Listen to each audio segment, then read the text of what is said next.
குட்டி பாவக்காய் அதை ரெண்டு ரெண்டாக கட் பண்ணியிருக்கேன். கட் பண்ணிவிட்டு எண்ணெய் விட்டு வதக்கியிருக்கேன். பச்சை வாசனை போகிற வரைக்கும் வதக்கிட்டு தேங்காய் பால் விட்டுருக்கேன். 1 டம்ளர் தேங்காய் பால், கொஞ்சம் இந்த 1 கப்பு பைத்தம்பருப்பு, அது வேக வச்ச தண்ணி, 1/4 ஸ்பூன் மஞ்சள்தூள், 2 ஸ்பூன் சாம்பார் தூள், 2 கால் ஒரு 1.5 ஸ்பூன் உப்பு மிக்ஸ் பண்ணிவிட்டு குக்கரில் ஒரு 2 சவுண்டு,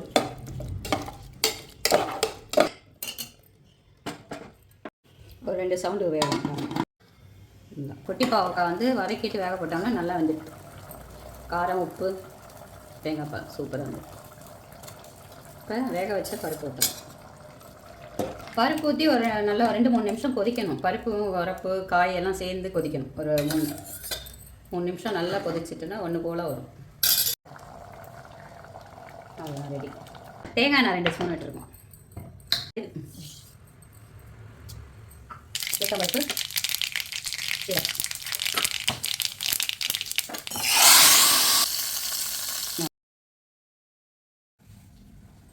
சோம்பு வந்து 1 ஸ்பூன் போட்டுட்டு, வெங்காயம் 1 ஸ்பூன்,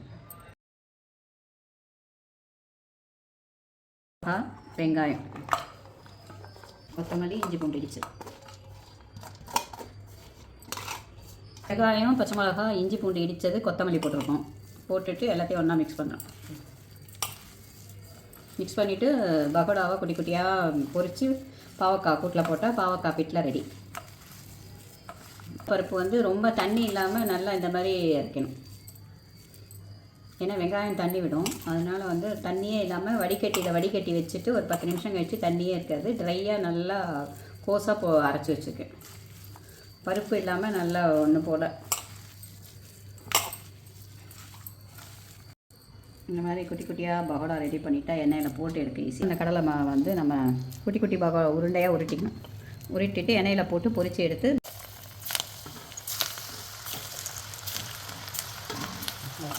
வடை சுடுற மாதிரி தான். இது மீடியமாக வச்சு சுட்டால் கரெக்டாக வேகும். அது ப்ரௌனாக எடுக்கணும். அவ்வளோதான், ரொம்ப கரிஞ்சிடாமல் ப்ரௌனாக எடுக்கணும். மசால் வடை மாதிரி தான்.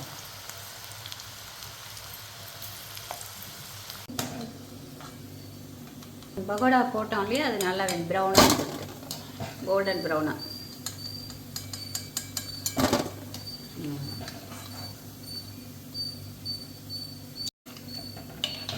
இதை பொரிச்சதை வந்து இந்த பாவக்காய் வந்து ஆறி இருக்குது, இது வந்து சூடாக இருக்குது. போட்டால் ஊறி சாப்பிடும் போது நல்லாயிருக்கும். அவ்வளோதான். பகோடா போட்டு கலந்து விட்டுட்டோம். ஒரு 1 ஹவரில் நல்லா ஊறிடும். பாவக்காய் பிட்லாம் ரெடி.